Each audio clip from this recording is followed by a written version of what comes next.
Hi everyone, welcome back to Lessons in Property with me, Steve Hand. This week I've had a really interesting chat with Jack from Salboy, and they're quite a unique funder in that they suit contractor developers. And if you've got a project there and you've not got the funding, you've got no money yourself to put into it, or all your funds are tied up, this is for you.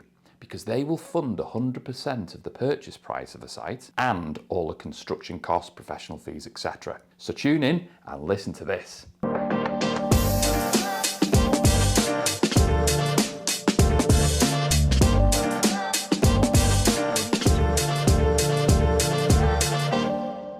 For everyone, we've got Jack here from Salboy. Jack's been our business development manager. Jack, apologies if you've got a more senior title. I've just called you a business development manager because that's what I know you as. And you've been... You can call me what you like, Steve, as long as it's half decent, mate. Thank you, mate. No, you've been phenomenal with our team. Really helpful with Joe, Chelsea, and myself, educating us on what Salboy are good for. They're pretty unique in the marketplace, aren't they? And they're massive. It's surprising when I speak to developers, because I'm dealing with developers on a day-to-day basis, like how many of them don't know? I mean, a lot of them do know about Salboy, but there's quite a few that don't know. When I educate them on the product and how you differentiate yourself from the marketplace, they're like, is this real? Like, where's the catch? I'll let you do some talking and tell us a little bit about why you are different and why what you offer is so good and the people that use it love it. Well, that's it. And I mean, firstly, thanks for having me on. And I must say, guys that work with yourself, Joe, Chelsea, and anyone else who spoke to in the business over the period of time we've been working with each other, they've been great to work with. And as far as it's concerned, we really, really value working with people like yourselves, because it's all great having a financial product internally. But if you don't have the right people externally supporting sort of that movement, that journey of deploying that product out into the market, then, well, it's a lot more difficult, to say the least. So I do appreciate your time and the team's time to get the money out the door and with the right people that we can do good business with and trust and whatnot. Just to give sort of a synopsis and background on the business and what we do, how we operate and whatnot. So Salboy is a two-pronged organisation. We are a finance business. That's what we've always been. It's our 10th birthday in November. So got no doubt that'll be a decent night out for sure. But over 10 years of celebrating some good business with good people. As a lending business, we offer 100% development finance, where we give our client, our partner, should we say, 100% of the money to buy the site, build the site. And once the site has been sold, the proceeds of the sales pays off the debt and the interest, leaving us with a pot of net profit, shall we say, which is then split equally 50-50. So both sides are rewarded the same net profit split. Because I suppose the way we look at it is that, yes, it's all good deploying the money, that's one cog. But then if the person that's deploying the money physically into the ground isn't spinning alongside with you, if you know what I mean, then a great product won't be delivered, the money won't be spent correctly. So it's just as important that the money's deployed through the right people, and that's what we essentially look for. It really is partnership style lending. In terms of the other side of the business, we're a developer contractor. We build all over Manchester and surrounding areas. We've dabbled in different parts of the country, like London and so on, as a developer contractor. But the top and bottom of it is that we prioritise building ourselves in the city centre of Manchester. And I do apologise, but I've got the MD, the FD, and the head of lending. Can we cut this and move into another room? Yeah, absolutely. Right. Yeah. Like I was saying a moment ago, as a development business, what we do is we are a developer contractor. We own a company called Domus, which is a principal contractor. They build for other people as well as ourselves. The reason why I'm telling you this is because, not to say we're a great developer. What it is to say we can offer 100% development finance because we know how to ascertain risk as a developer, a contractor, and a financier. Yes. Yeah. And that's what's interesting about us. So just to give you an idea and a little bit more about the product itself as a lender, we typically fund people who are experienced contractors, people who are regularly delivering for other people, building new houses for developers and whatnot. They've dabbled in a couple of their own schemes. What we're looking at doing now is taking that jump forward, taking more control, stepping out of contracting for others and building their own schemes as a developer contractor with their name above the door.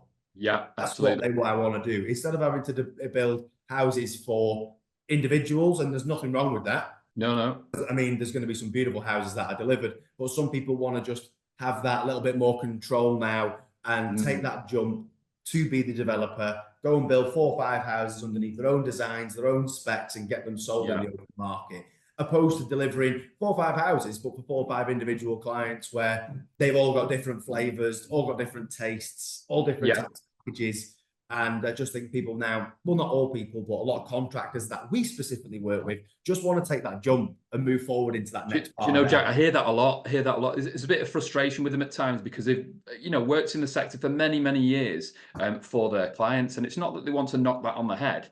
They want to keep like an element of that, but they want to do just some of their own stuff or more of their own stuff. That's exactly right. And I think that it's about having a blend, because what I always say to people is that you will still have the capacity to do contract work, because that'll keep you ticking over. It'll keep your lads busy. You'll keep on doing what your business has always done. Working with us is just another prong on your business. As long as you've got the capacity and the time to be able to deliver it while still doing other contract works, then crack on. Then you don't have to stop people doing what they've always done that's made them successful, got them to where they are now. Just come and work with us. It's about having another prong for those people as well. So with that said, we typically fund small schemes, houses, flats. We don't do anything in the commercial space because of the time it takes to sell those units. But what we do is we fund new build ground up, and we will also do conversions as well. For example, office to resi, no commercial element in that deal, but for example, an old office being converted into 8 or 9 flats. For example, as long as it's got planning, though, am I right? Correct. Now, we wouldn't be able to get involved and purchase a piece of land or an asset until it has full planning. However, we will go into deals if it does have outline, but we need to manage expectations surrounding the people that are selling it to say, well, you've only got outline planning. We can't complete until full planning's been achieved. However, if you work with us, we will pay you what you want us to pay within reason, of course, as long as we're happy with that number as well. And what we'll do is no valuations. We'll pay what we've agreed, but it needs to be in a certain way. For example, we'll exchange conditionally. All their reserve matters and pre-commencement conditions can be discharged prior to completion of the purchase of the land. Because what we'll then do is get involved, do all the reserve matters, do all the pre-commencements and whatnot. So that site is shovel ready to get that shovel in the ground on day one. So when the completion monies come in and pay for the land, then we're in a position where we're only incurring interest from day one. Instead of buying the land outright, unconditionally, and just cracking on, taking it through all them processes. Well, those processes could take 12 to 24 weeks or even longer. The situation is that we don't want to be incurring interest together with the client. No, the clock's ticking, isn't it? While we're waiting for those reserve matters and those pre-commencement conditions to be discharged. So we still something with outline, but preferably if something's got full planning with just a few pre-commencements outstanding, that'd be what we would typically be looking for. The way that we usually do things is we look at 2 different sides of a deal: the client, and we look at the deal itself. The client must have built new build ground up underneath their own remit, or done conversions underneath their own remit before. And what I mean by their own remit is not that they've managed it, but it's underneath their business. And I don't know whether it's the right word to use, but they're sort of heads on the chopping block, if you know what I mean. If it goes wrong, they're in a position where it's them suffering the sleepless nights. It's them that have had to, it's either feast or famine, isn't it? It goes really well and everyone does well out of it, or it doesn't, and it's stressful times, sleepless nights, X, Y, Z. Yeah, it sharpens the focus somewhat that way, doesn't it? And when we've seen that people can do that and they've delivered underneath their own roof, well, we can give them all the money with no PGs, no securities, no equity in, just their time and a smile. With that being said, I think experience is the least thing that we can ask for, because the only thing that we are asking for is someone's time and experience to deliver it while we pay for it. Therefore, we're a partnership, 2 companies coming together in that sense there. So the person, tick. We covered that part of it there. We know what we're looking for. We want contractors, developers, people that have delivered on their own roof, took some risk. Now, in terms of the deal, everything about our product at the present moment in time is about speed. The reason why I say that is not because we want a speedy delivery and people to rush things. No. What I mean by speed is delivering the job and getting out within a time frame that's reasonable for everybody. So we don't incur too much interest through that process. So then we can split the healthiest net profit pot possible. Yes, Because what a lot of people don't realize with this product, and people just assume, is that when we say it's a profit split, people assume that we're splitting the gross profit, Yeah. the client gets the interest, which isn't the case.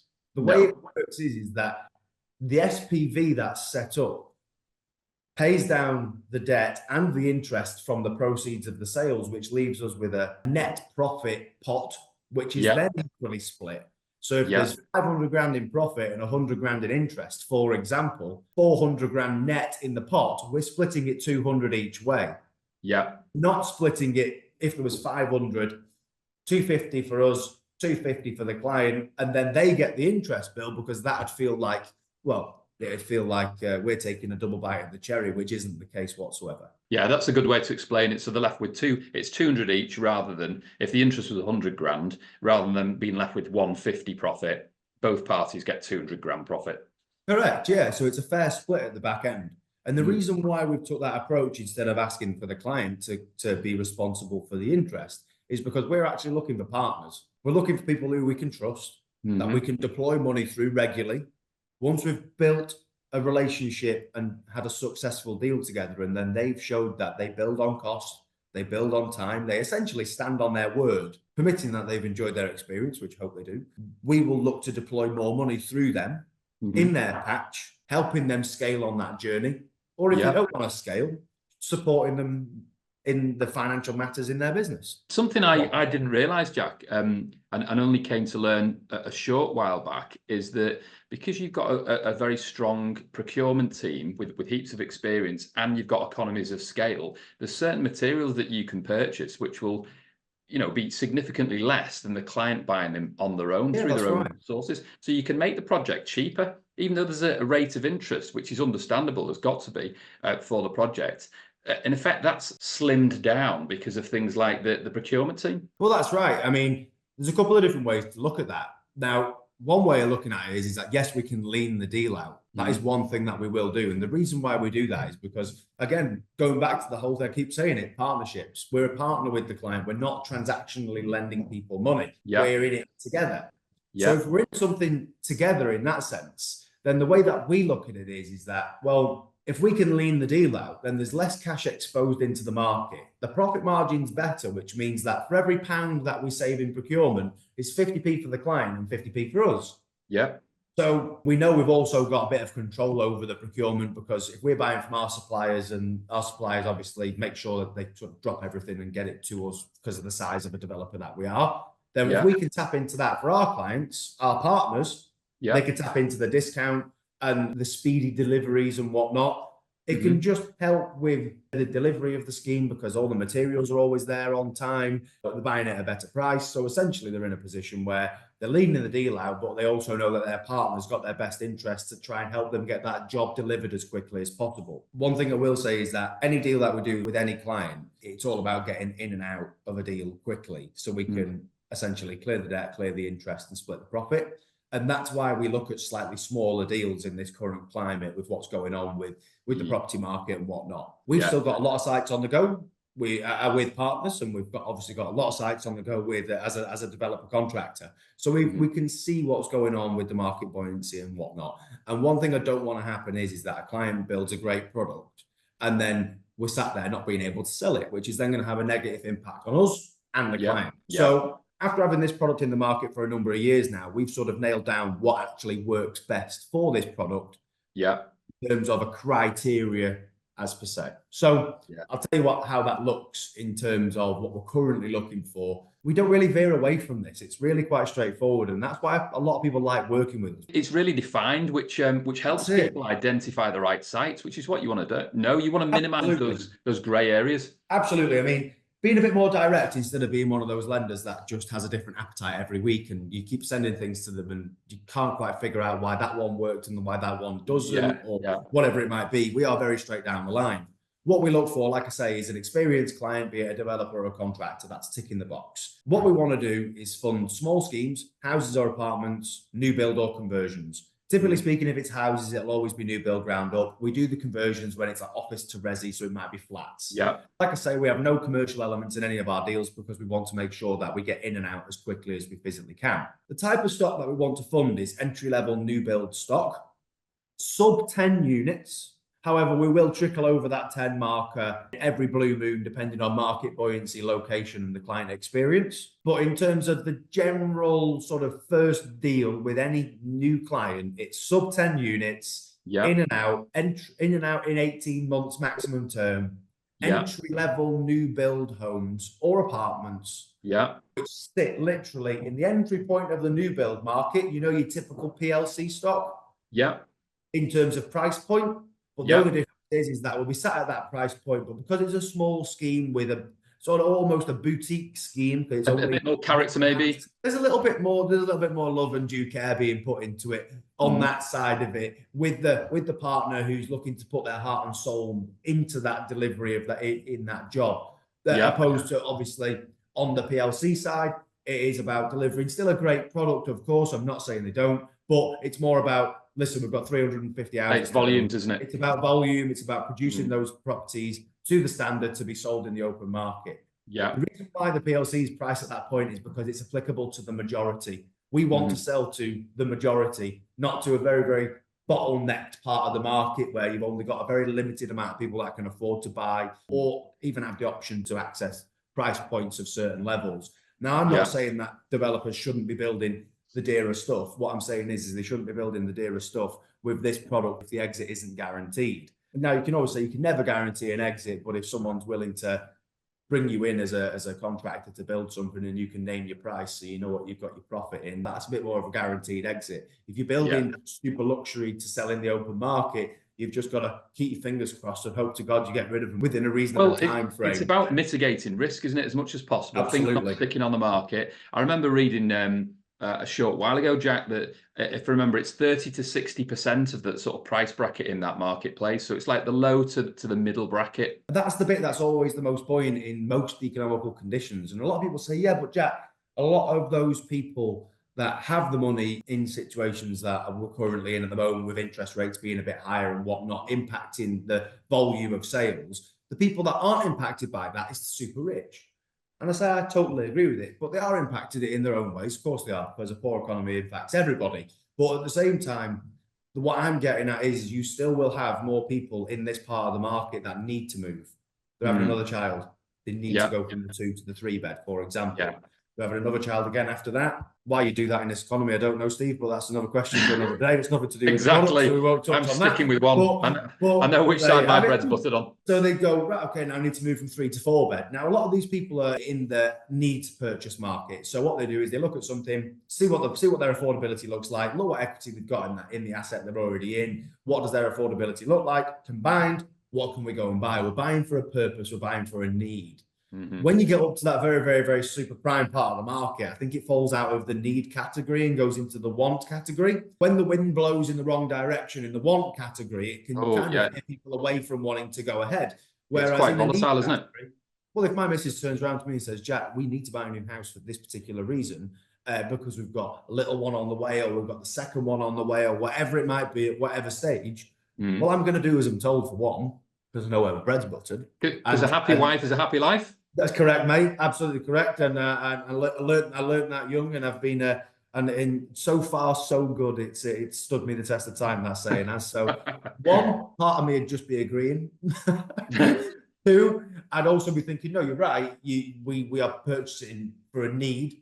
So irrelevant of the climate that we're in, I will go out and I will have to buy that home as long as it's within my affordability. Now, don't get me wrong. There's a lot of the time when people go, well, I can't take on another child as well as a higher mortgage payment. But the people that are in that position, we want to be able to sell houses to those people. Now, the other thing is this, when rates go up and people slow down buying, investors always jump in and buy, because then they can rent it out to the market who's no longer buying, but they still need somewhere to live. So you can sell to owner-occupiers and investors. You can also sell to housing associations and RPs as well, especially with the government directives at the present moment in time. So when you've got an entry-level product that's been delivered with a bit of love and care, it feels like it's probably more expensive than it actually is when you stood in one, but it's applicable to the majority, which then only assists in a faster exit, meaning that the proceeds of the sales will come in, we can clear the debt, clear the interest, and then split the profit equally with that client. And then at that point there, if that client, for example, Sam, that we're working with together now, fantastic delivery so far. Yeah, brilliant. It continues in that direction, and He's to deliver those houses likely to be early at the moment. Touch wood that it remains that way, but even on time, on cost. We sell them. They're delivered to a great standard. We sell them to the local people. Yeah. That people are happy with what they've bought because they've bought a great product at a reasonable price point. We're going to say to Sam, we'd love to do more business with you. We'd love to grow and scale with you again. And I think that's what a lot of people miss out with this product, is that it's what's possible moving forward, not just on that first deal. It's about not using us for just that one transactional thing. It's about working with us as a partner. The first scheme's 4 houses. The next one, there might be 6 or 8 or whatever. And once you've built that trust and they've been through 2 or 3 cycles, then no doubt you'll increase the pot. If they're showing that they can deliver on time and absolutely, everything's going to plan. And you might flex your criteria a little bit more, just like you do for clients over time as they show loyalty and trust. Well, that's it. Well, what we'll do is we'll work with people. Now, in terms of sort of flexing criteria, it's more so about flexing how quickly we can scale and what we can look at and how many deals we might be able to look at, opposed to saying, do you know what, we've got a relationship, let's go and build 6 £4 million houses in London. It's not quite flexing it to that state. We'll always be entry level so we can get in and out of the deals, but we will turn around and say, well, I know this is an hour and 5 minutes away from you. It's not within the hour, but we like you. We could, the patch because you've got family there. Go on, we'll do the deal. Or right, this is 10 units. The last one we did was 6, but I back you because you've shown us that you're a trustworthy partner. You deliver on cost, you deliver on time, you stand on your word, and if there's a problem, you communicate. Yeah. If anybody thinks that there's going to be no problems in the construction industry in terms of delivery, then they've never been in it, have they? They're living under a rock, aren't they? There's always going to be problems. It's about working together and communicating as the best way that you can, so then we can resolve that problem as quickly as possible. In terms of sort of locations that we'll work in, we work anything mainland. Especially, obviously, mainland England is obviously where we typically operate. However, we will work in Wales and we will work in Scotland. Typically speaking, on that central belt, Glasgow and Edinburgh. But at the same time, we will also fund in larger built-up areas where you can see that there's a growing market, a buoyant market, where you can deliver entry-level new build homes, and there is a buoyancy and a want for that product. At the end of the day, I always say to people, it's all good delivering an awesome product, but if you can't sell it and it's not well received by the local people where you're building, then there's no point in building it. It could be gold plated. It doesn't make a difference. Absolutely. It really is. You don't want to sit there with a product to rent out, do you? You want to be shifting it. No, you don't. You want to get in and out of the deal, and all you want to do is, it's also about being proud of what you've done, because if you deliver a great product that is to a standard that you go, that's awesome, and it is at an entry level point, they will sell all day. And if the market dictates something else, then unfortunately we've just been at the mercy of the market and it's not been fair. That will also happen to all of us at some point, because you can go, that house is stunning, it's at the right price point for this area, however the market buoyancy in that particular area has dropped. One thing I will say is any client that we go to work with, they need to be operating within an hour of where they're based. Yeah. The reason why we say that is because we want to deploy capital with that partner in their patch. We want that person to be a master of their spot. Yes, yeah. Not a jack of all trades operating all around the country. The reason why I want to tap into your area is because you know what roads to buy on and to build on. You know where's desirable, where's not. You know who the best brickies, the best chippies, the best suppliers, the best this, the best that. You've got them all. But the top and bottom of it is that we're in a position where you've got all them people on your doorstep, so that you can deploy their time on your site to make sure it gets delivered on cost, on time by good people. And do you know what I mean? You're tapping into all your local knowledge, be it people or be it suppliers and materials and whatnot. Logistics as well. I mean, you don't want somebody having to commute 2 hours to go to site and then 2 hours back home. It's just not effective. Precisely, mate. It really is a case of, we want people to be there every day, want their time, we want their commitment to be able to go and run that job and get it delivered, sort of stand on their word and make sure they're doing everything they can to go and get that job delivered to the best quality within the best time, within the shortest time frame that's feasible and reasonable. And we don't want anyone rushing anything. There's no need for it. It doesn't add any value to anybody. So locationally, it's all about being a master of your patch within 1 hour of where you're based. We don't want people operating outside of that, unless, for example, you've got multiple directors who are all on site and they cover multiple patches already. Yeah, I'm not going to say, oh, well, you need to just base from one area. We'll be open to it. So I work with a couple of people. For example, company down in the southwest, they've got a main base in Cornwall, near quite a bit of stuff that we're doing, but then they've also got a base up near Bristol. They have two Yeah. separate teams, managing directors and business partners, where one's based up there, one's based down there, and they deploy time and money into both of those areas. As far as it's concerned, I'll do a deal in either of those areas, but I'm not going to do a deal in between the two. That's 2 hours away from the both of them. Yeah, it's like they're running That two makes different sense. businesses in a way, isn't it? It's like It is, stick within it an hour is. of each. One brand name, but it's two different businesses, two different sets of teams, different procurement, different delivery, but it's being run by the same people. So I'm happy to support people that have obviously base locations in different areas, permitting that you're going to have the time of one of those directors on site every day getting it delivered. Because I said it before, I say it again, the only thing we're asking for is people's time, so we can deploy the money through good people that we can trust. And then once we've built the houses, well, they've built the houses, we sell them as quickly as we can together, get the proceeds in, clear the debt, clear the interest, and go again. Now, there's a couple of things that we can touch on another time in terms of obviously more specifically the criteria and how a deal flows and works. But there's another part of the product where we've had a few changes as of late, where we've added 3 different layers into how people can take up to 60% of the net profit now. Ah, yes. Well, let's keep that for another time, because that's a nice little carrot to dangle. I quite like that one. And it's to the developer's benefit. We'll keep the suspense going on that one. I want to say thank you very much for coming on. You ooze passion, about the product, which is fantastic. When you believe in something, you can be. It's a great product. I've seen what it can do for people in the businesses, as well as obviously what it brings to us. We've got some partnerships with people, and they're texting about a game of golf on the weekend with a particular client and whatnot, because the basis that we've got now is it feels like they're actually a partner, not someone who we've transactionally dealt with. It's about building relationships with good people, doing good business, and then just going again. No, brilliant. Jack, thank you very much for coming on board. It's a pleasure, mate. Listen, have a wonderful day, mate. I'll catch up with you soon. And anything you need from me, just give me a shout. Phone's always on for you, so just let me know. Thank you. Love that. So there you go. Salboy, fantastic lender. So if you're a developer, contractor, and you want to really leverage what you've got, you want to scale, maybe your funds are in other projects, this lender might be for you. See you next time.